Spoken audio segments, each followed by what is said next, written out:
Well, we'll write a song. Okay, then what? What's the next thing? And I think if you can not only paint yourself as the person, regardless if you feel it's the top line, it's production, it's mixing, but you can also be the person spearheading the vision of what's going to happen next. That is huge. Hey, it's Mike Meiers from the Songwriting for Guitar podcast. Before we jump into this episode, if you're a songwriter, guitarist, and you're looking to advance your skills, gain confidence, and monetize your craft, be sure to check out songwritingforguitar.com for all our free resources. So let's jump into this week's episode. The show's called Found. It's a brand new show. What's interesting, I had no context of what the show was about or what it is, but what I know when it comes to a primetime show, primetime placements are a little bit different than your reality TV placements. Primetime shows they use less songs and they use it for longer durations. And also the price point and the value of the song is more. So it's like if you get a reality TV show placement, you will get something that's probably going to be 200 to 500. If you get something that is more based in primetime, that is between 2,000 and 5,000, depending on what it is. So it's like, those are really good shows.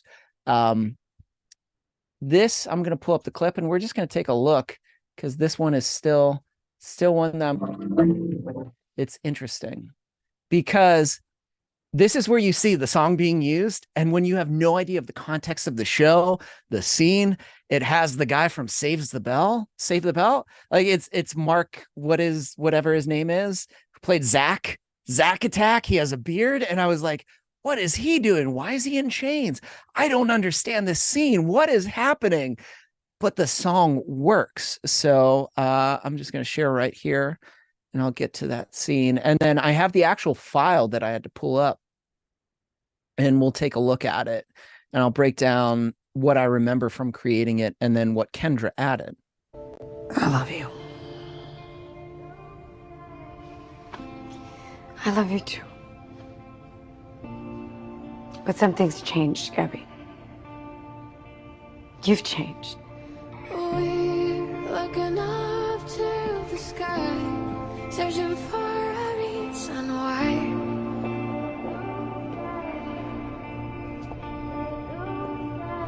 We're holding on to our hope, blinded by the smoke.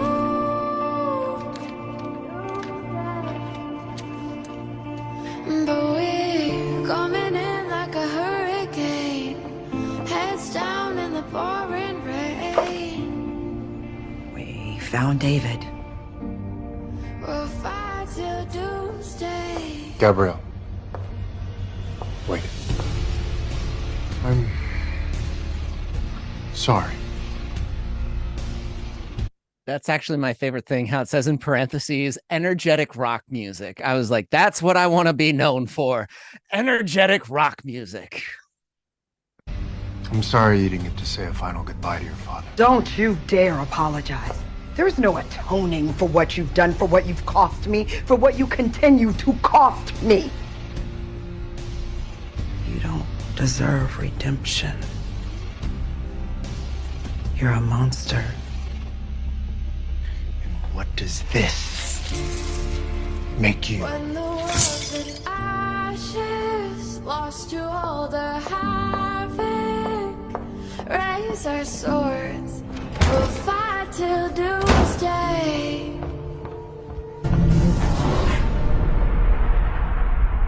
Again, it's one of those things where it's like, you don't know what this, I'm sitting here and I'm just like, what is this about? It's like people are missing.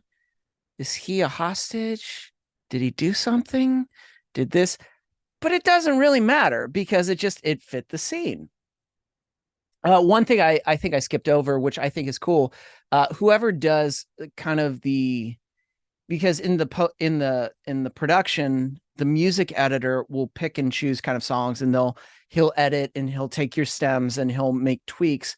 But leading into our song, he had to find the key because they also do right here. There's been distance between us since your father passed.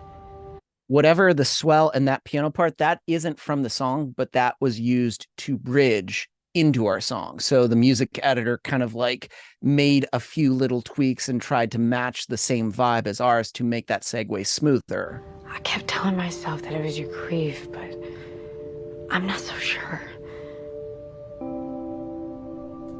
I think you're hiding something from me.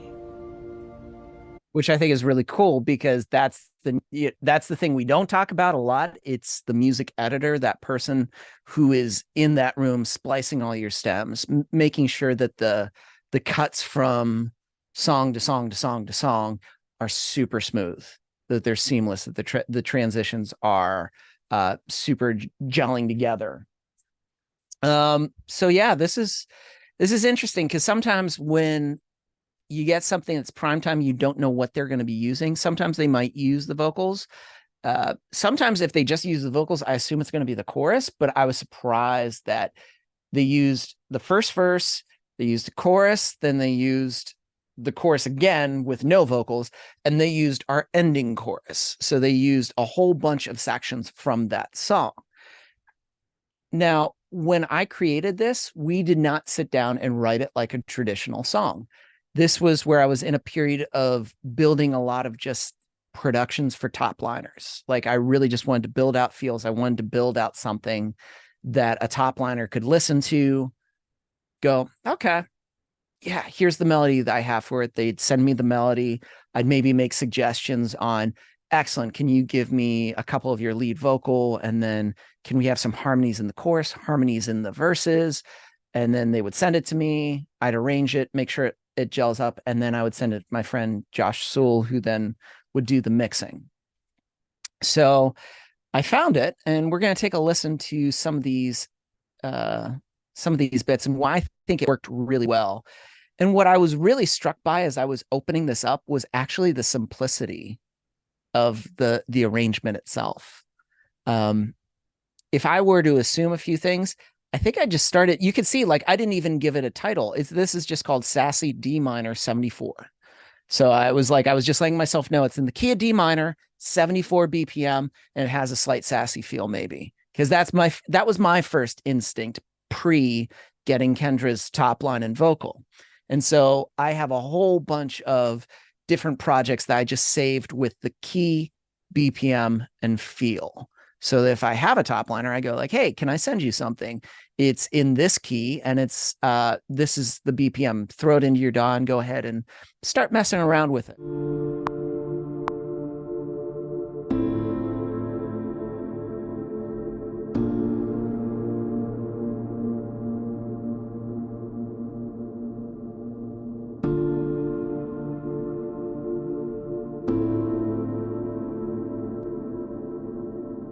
Also struck by how simple the piano was. There's lots of reverb and delay in this piano. So it's just like lots of room, which I think in turn gave Kendra the space for her vocal and the melody she came up with. So I didn't have a lot of movement. The only time you can see in the WAV file is when I get to what I think is the chorus.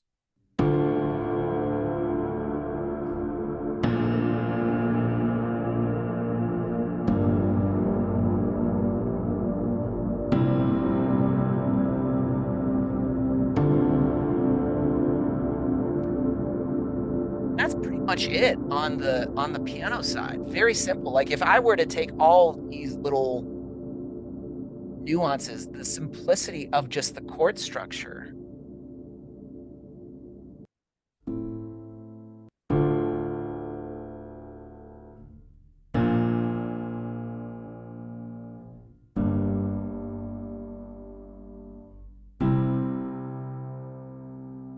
really, I just focused, I think, more on the dynamics where it's the beginning. There's a little bit, they're heavier hits as we go on. And then finally, that last little bit, I was thinking, oh, this is where we need to have a soft kind of like ending,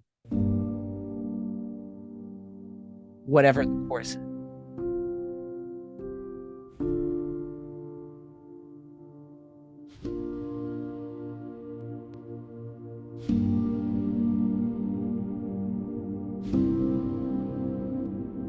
I'm surprised I didn't actually pull back because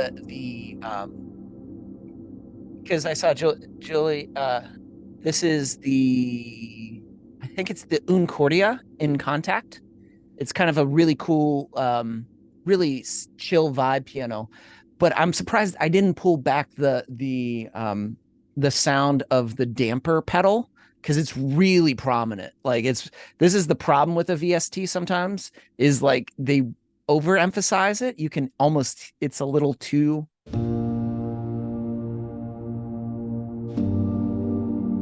especially the more reverb, the more echo you add, it becomes more and more obvious. But I guess I wanted that, or I wasn't aware that I could take it away, probably.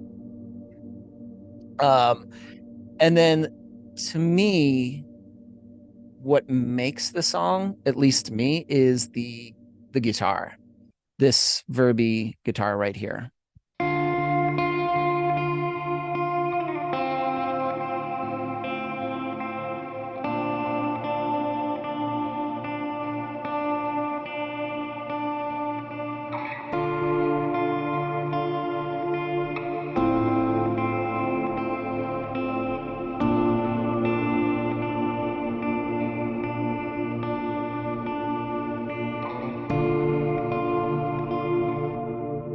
That's a good chunk of that first verse. We just have right here noise and creepier noises. So I guess this is more or less arcade, and then something that I bounced. It's just this.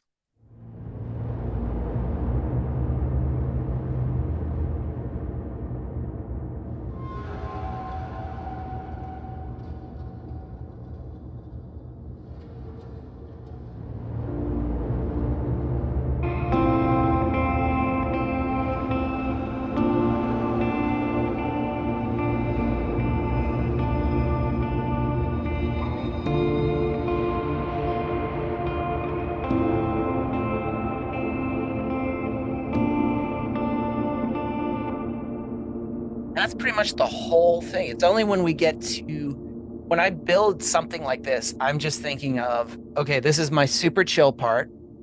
And right around this minute marker, I need to, or in this case, it was the 55-second marker. Boom, I need to come in with something that's going to smack. And that's where I ended up going with, probably went with drums first. And this is, I started using Trigger. And I've talked about Trigger in the past, and I think this is by far one of the best tools that you can use for yourself when creating other layers of drums. Trigger is essentially allows you to put multiple samples, almost like a little mixing board. Because really, I think this, what does this actually sound like? Okay, so I used a Logic kick drum. So I just placed the Logic kick drum where I wanted it. And so that's why it sounds really weird. I used the Logic kick drum and probably programmed the kicks that I wanted, but then I threw on this sample pack from that sound that has all these different stomp sounds, and then it got me this.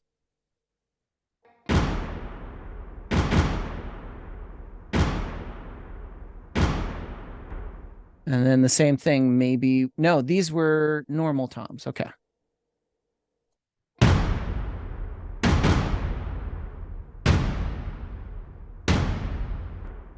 And I would gather the same thing here with the snare. This was a actual synth snare. This is what gives kind of the weird little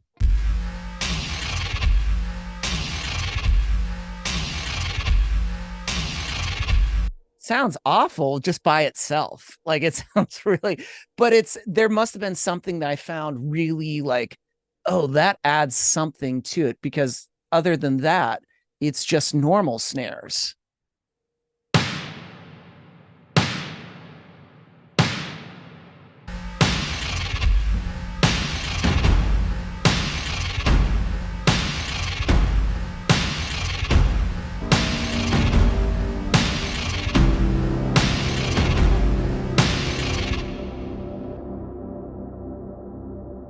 Again, if we really break it down, it's not necessarily a complex part. Like the kick patterns, kick, kick, kick, kick, kick, kick. What stands out is more or less the layer. how many different kicks am I adding to it? What type? In this case, it was more stomps that I mixed with these tom sounds. And the same thing with the snare. I found a weird little synthy stab snare and mixed in very, very normal snares. And then on the guitar side, let's see what this is.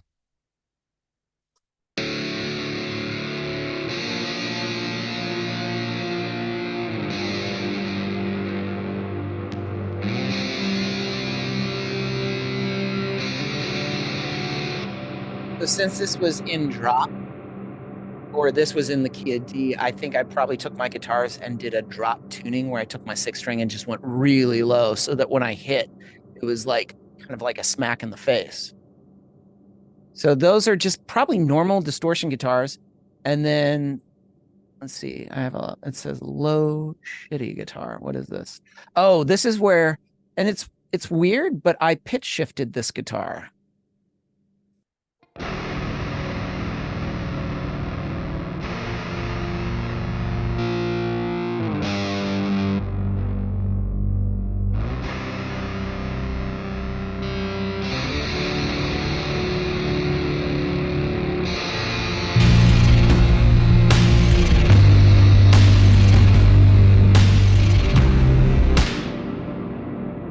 Just so that there's a huge difference between that verse and a huge difference between when the chorus hits. In terms of verse 2, nothing different. I think I come back to the same pattern and then just skipped a pre-chorus and decided this is where my next second chorus will be in. And I think I added more of a clean verby guitar.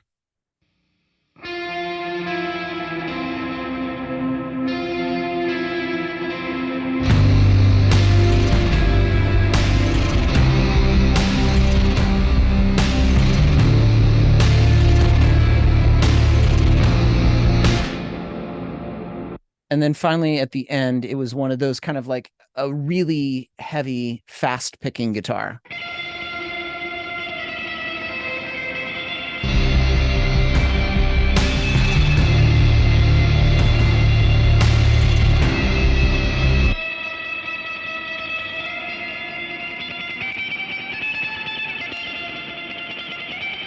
I just want to show that's what it is. So it's not that impressive by itself, but when you add this to it,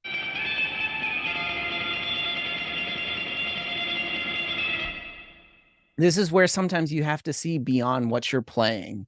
It can sound like, oh, this isn't crazy. But when you think, oh, once I add this, it'll get the effect that I want. That's always kind of how I view.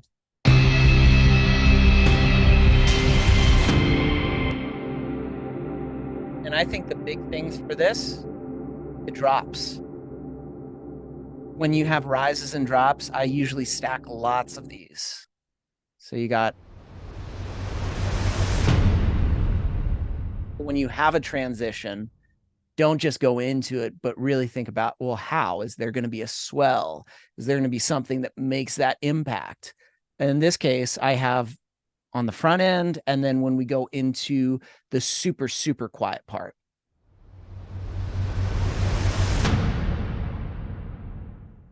So overall, I think the track is not crazy. What makes the track come alive is everything that Kendra did here. This is way more important, the top line, what she tapped into. I think I just made this track so minimal in terms of not being too insanely busy that it gave her the space to come up with a melody. Like she sent me this. We're looking up to the sky, searching for a reason why. Like there's nothing on there. And when I heard that voice memo, I was like, oh, that's really good. And I'm like, that feels like I like the pacing. I like the space that she's adding to it. And then, so we have like this nice, and then we get into that bridge. Coming in like a hurricane, heads down in the pouring rain. And then we'll fight till doomsday. We'll fight till doomsday. Till doomsday. When the world's in ashes, lost to all the havoc, raise our swords and fight till doomsday. When the earth is severed, we will not surrender.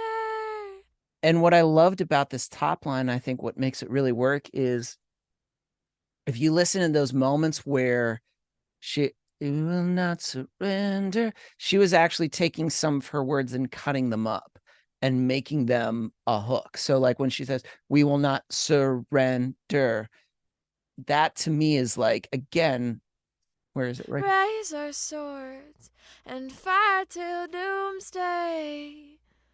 When the earth is severed, we will not surrender. Severed and surrender. She plays with it. Dun, dun, dun, surrender. Dun, dun, dun, dun, dun, dun. And it's like, oh, that's a hook. Like just within our melody, she's using that word to create like that hook and that pattern, which I love. And that immediately just drew me in. In this war, we'll fight till doomsday. Till doomsday. That to me was like awesome. And in terms of her ability to double, this is where I think is important, because for your topliner, if you work with a topliner, having their ability to double, triple, quadruple vocals, like do large amount of stacks, is the thing that is going to make something feel more anthemic. When there's less, it's hard to make things feel anthemic with less vocal. But when I love when people give me lots, because then I can play around with it. Like she gave me 3 takes of her, or 3 bounces of, you know, her verses, her pre-chorus, her chorus. So it's like, when the world's in ashes, lost to all the havoc, raise our swords and fight till doomsday. and like you can tell when you have a good top liner, because if you go in and take a look at the wave file, it's pretty identical in terms of the wave patterns. And that's what you want, because then you're not spending time trying to line it up, trying to make changes. This is like right on point. So the first thing is being able to do, getting your vocalist to do doubles, triples, quadruples, but then being able to harmonize. Because that's another thing that's going to create lift. Because if we just kept this as her top line, and let's just add everything, we'll keep this. And let's say we have no harmony. When the world's in ashes, lost to all the havoc, raise our swords and fight till doomsday. When the earth is sad. Her voice is so delicate, and no matter how much we keep adding more and more, it's gonna feel like something missing, that is like lacking, because it's just like, it's delicate and it's awesome. And even if I added distortion to it, even if I added a hell of compression, bust it up, it's still going to feel like something's lacking. But as soon as we get into things that are harmonies, Fight till doomsday. When the earth is severed, we will not surrender in this war. and then now stack your lead over top of that. Fight till doomsday.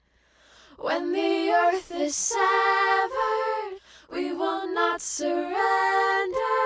That's what gives it the lift, so that when you then listen to everything else, Fight till doomsday. When the earth is severed, we will not surrender in this war. We'll fight till doomsday. Till doomsday. the harmony harmonies are what makes it like, this is why the song got chosen. Like, it's not because of the production. I think the production facilitated the space for the top liner to then create what she did. So it's like, not saying that I didn't play a role, but if I didn't get her to do a top line, I could throw this into an underscore library for, I don't know, like maybe a dark mystery that's a, a documentary or something. But I think with pairing with Kendra and giving her this track, she then elevated it to a level that allowed me to go like, once I heard her main vocal, I was like, oh, here's some other things. Like, can you give me some ahs? Can you give me, so her top line then sparked even more ideas that I realized, oh, this isn't an instrument part. This is going to be like this is a vocal part.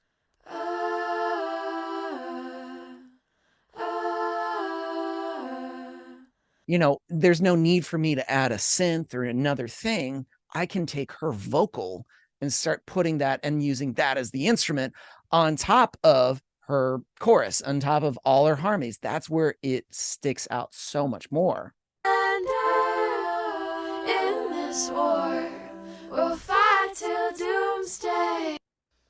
When the world's in ashes, lost to all the having, raise our swords and fight till doomsday. And then even her melody made me go like, oh, you know what? I think the intro needs to start with just the alluding to doomsday. So I just batched all of her lead vocal just on the word doomsday and created it as a separate track. Till doomsday. And just played around with the filter effect and just brought it in, brought it back, brought it in, brought it back. Till doomsday.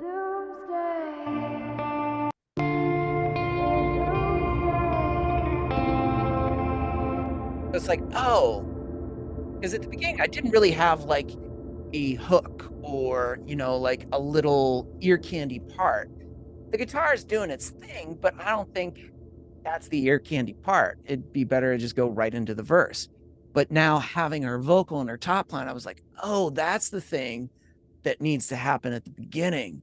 And we need to sprinkle that throughout the song, just kind of like slightly echoed. And I can then roll in and fade out with it and just play with it like an instrument. And that's what created, I think, a really an engaging and pulls you in intro. But all of these right here, the ability to get your vocals on time are fantastic. Like right here is like her pre's, her do you keep all the harmonies in every chorus? Most of the time, yeah. If anything, we may stack differently for final choruses. I may have them do something extra. I think her ahs only come in halfway through the first one, but the second one is happening like all the time. And so if you are going to keep your harmonies throughout, I always like to be like, something else has to happen. So whether it be an or like an addition of a lower third harmony. So if you've got the higher one stacked throughout all of it, do the lower one in the second chorus. That may actually fill it even more. And it probably would too, because usually as your second chorus is building, that's where more stuff is coming in. So if you got more stuff coming in, you need to bulk up those vocals as well, or hold off on maybe one of the lead vocals and don't have that come in until a little bit later. So maybe you only have two stacks of the lead vocal, but then on the second chorus, you do 3. Long answer to most of the time I do keep in the harmonies because I find that's the thing. I don't want them to miss out on like a great harmony and assume they're going to listen to the second one. So I'm like, I better get that in the first one and then challenge us to think of how can we make the second one even more engaging. I love that you got vocal. I love vocal line. I also like vocal line on guitars, surprisingly. Sometimes they can be really good. Why do you pan the harmonies, but not the leads? I view the harmonies as like they're like a smatter. This is my personal taste. I like finding a blending of the main vocal, like the lead vocal, the bass, because if I can do that and fill in a little bit of the second vocal, I may not add it completely. It thickens it. And then I may find, let's try a little bit more with this third one. Does it thicken it up even more? Especially for Kendra, because she had a very like delicate voice. And so as it's getting bigger and bigger, if I pan, it'll sound cool, but it doesn't give, at least for me, the effect that I want. I just want that vocal bulked up a little bit more. I'll usually do harmonies because I view harmonies as like, it's a nice addition and it's a secondary thing, but that main vocal is kind of like the bass for her. And so that's why I kind of like having them pretty much all even, necessarily not panned, but maybe this first one is going to be like, I don't know, because if we listen to this, raise our swords and fight till doomsday. When the earth is and then if I panned it this way, here's what it would sound like. severed, we will not surrender. In this war, we'll fight till doomsday. Till doomsday. And this is also dependent, like, you know, sometimes I will do this, sometimes I won't. It depends on the effect too that's added on the vocal later. Because if I'm having something that has massive distortion, I may not want it in the center. I may move it to the side. But for this one, I think I just kept it like this. But harmonies and all the ahs and all the extra things, hard left, hard right. I rarely do something that's a little bit, just go extreme. Yeah, but her harmonies and her doubles, her triples, her quadruples all made this. And even just the final chorus is super delicate and really soft. Raise our swords and fight till doomsday. When the earth is severed, we will not surrender. In this war. And then there's a bridge. What is this bridge right here? This one was the questionable one. I remember when we made this, I made her kind of do some like kind of like lean into the note. We're gonna fight. Won't stop until the end. Won't stop until the end. When the world's in ashes. Yeah. So to me, and this is like literally nothing was on it because at the time I wasn't going to mix these vocals or do anything. I just wanted to think about arrangement and being like, oh, this one should probably be pan left, pan right, and just dry. And this is where I handed it off to Josh Soul to then do a deeper dive and be like, cool, go to town and mix.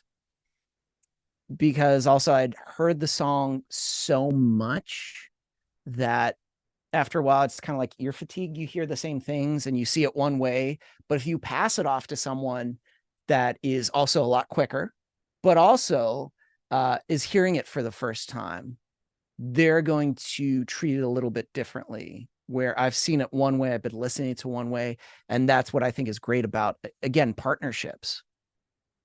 There are 3 people in this. It just wasn't me. It was myself, Kendra, and then Josh.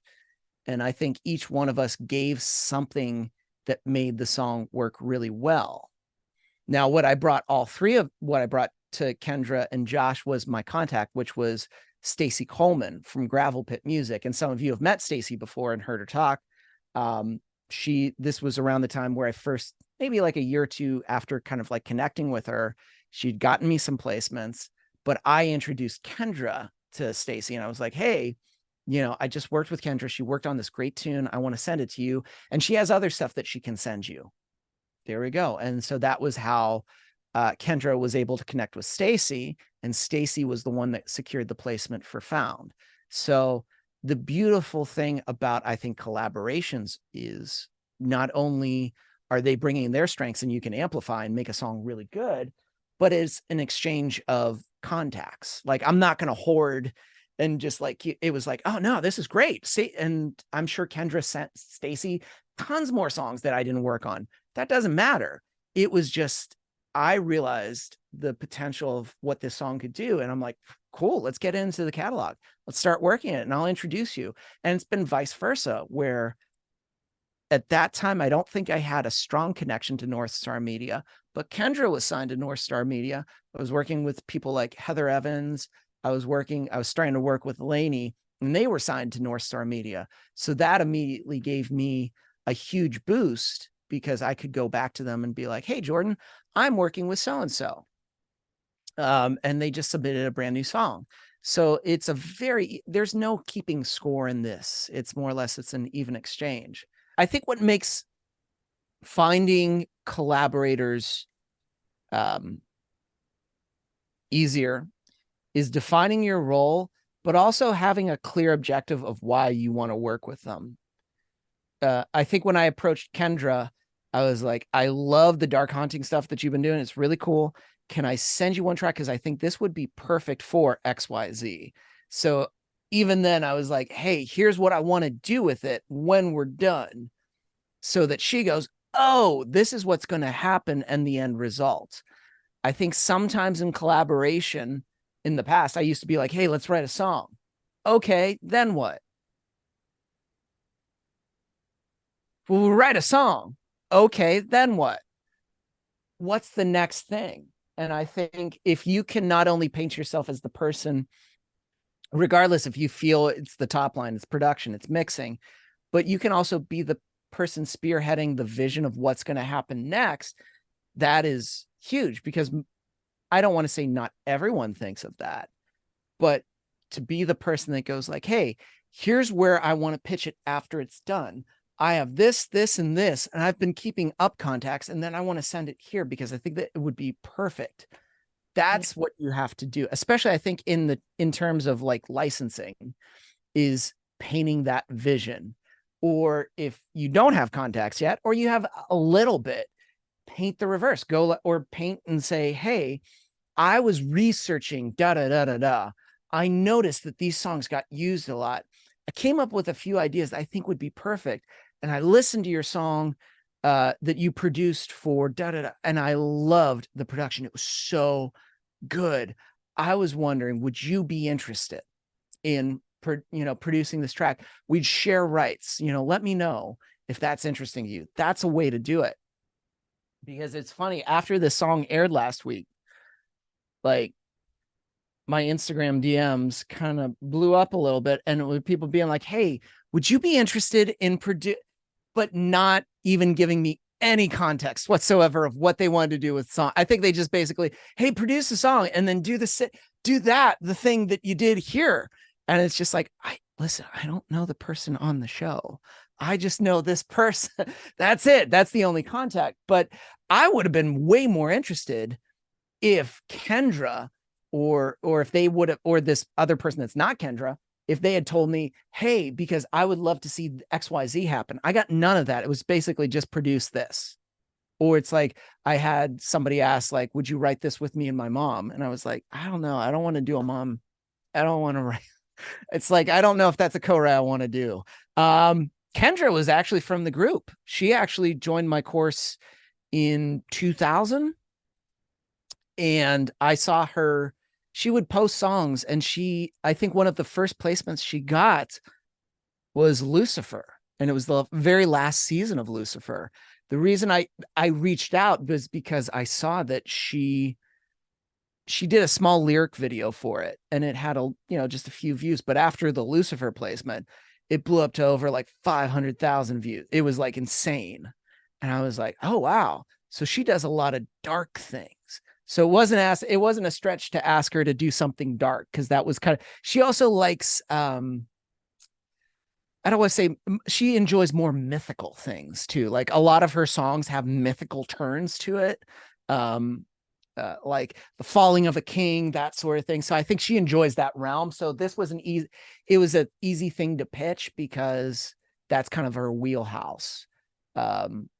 So I think that's another thing that makes it easier is doing the research. And so luckily I knew her. It's writing with informed intention.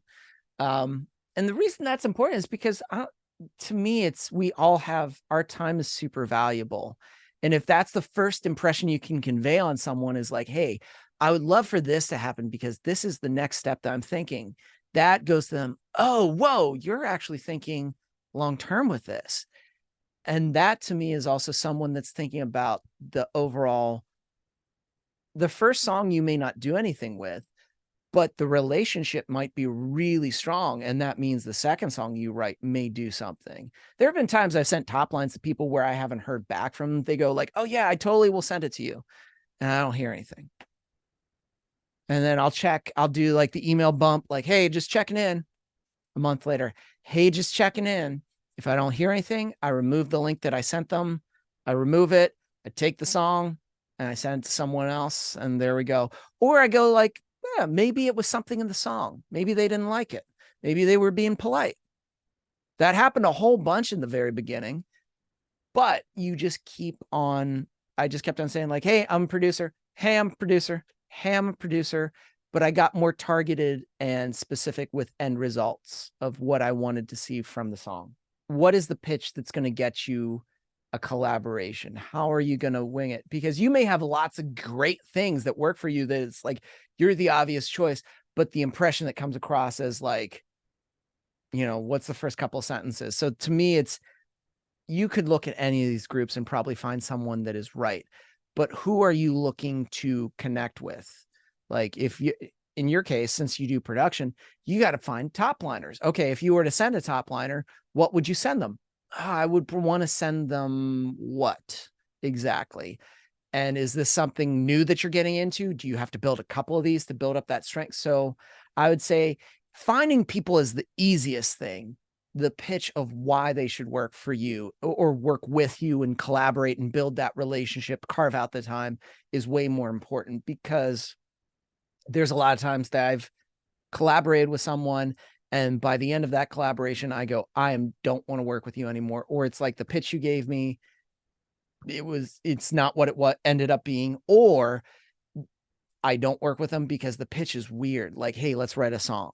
I will never respond to anything that's, hey, let's write a song, or let's work on a sync song. I hate, that's something I don't like it's like I guess the demeaning of like, let's write something for sync. It's like, or we could write a great song that fits a mood and an atmosphere that's works for anyone to release and feels authentic, but it also happens to work for licensing.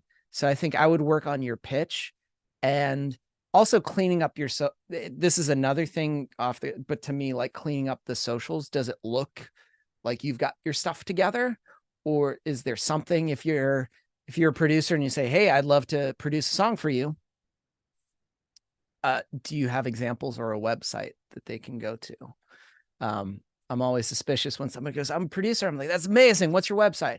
I don't have one. Or they send me an email. It's like Gmail it. Like, I'm like, it takes like $13 to just secure a domain name and just get your name and just put like something at So I think the pitch and just like the impression that you make is the thing, because you can find, there's lots of talented people out there.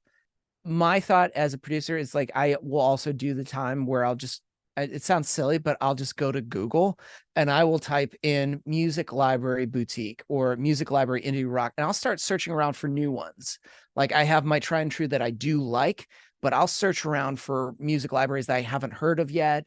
I'll also go on Instagram. I will follow music supervisors. I'll go into who they follow as well to see like, oh, they're a part of this library, this library, this library. I've never connected to them. Cool. I connected to an Australian music library because I was just looking around at libraries and I was like, oh, I don't know that. They were a small boutique one, easy to reach. They had a contact info. They had a submission form, submitted, contact, and they were like, that's great. It's one stop. I'm like, yes. So my thought is, in your production time, carve out a little bit of time just for searching around for people. But I can say, like, I would give you Stacey Coleman. Like, you could go right now and go to gravelpitmusic.com and you could get her info right there and you could easily pitch something as long as you have everything there. because it's one stop. She is non-exclusive and she's fantastic. But yeah, that would be my thought. Or you could, if you don't have enough contacts, pitch what shows you think it would do really well. Like think about like the type of show. Like if someone that's dark and haunting, do dark and haunting. That's how I think if you feel that you don't have enough contacts right away, just get specific on the reason of where you want to aim for the show. Because anybody can go to TuneFind and then we can try to see what music supervisor worked on that show and then find their company and then do, okay, let's go on to LinkedIn. Let's go on to Instagram. Let's go to their website. Let's see if we can pinpoint an email.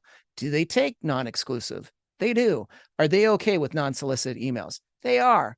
If not, that's okay. I'm going to go follow them on Instagram just to get to know them, see if they're talking anywhere. Are they doing any Instagram lives? Do they do any conferences? Because if they do, cool, I'm going to go there and I'm going to meet them. And I'm just going to introduce myself and say, hey, I love your work on da-da-da.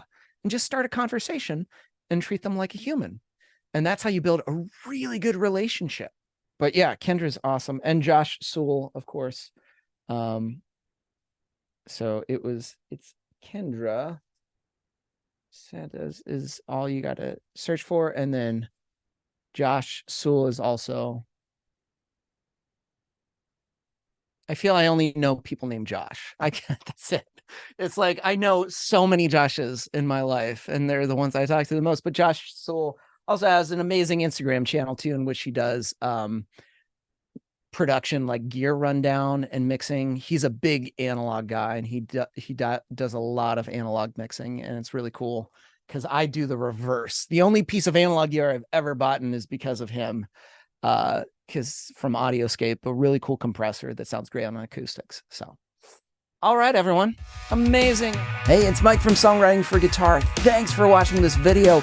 Be sure to like and subscribe to the channel. And hey, don't leave. We got other cool videos you should check out too. Like some of these right here. Oh, that one right there. That's really good. You should click that. Right there. Just click it.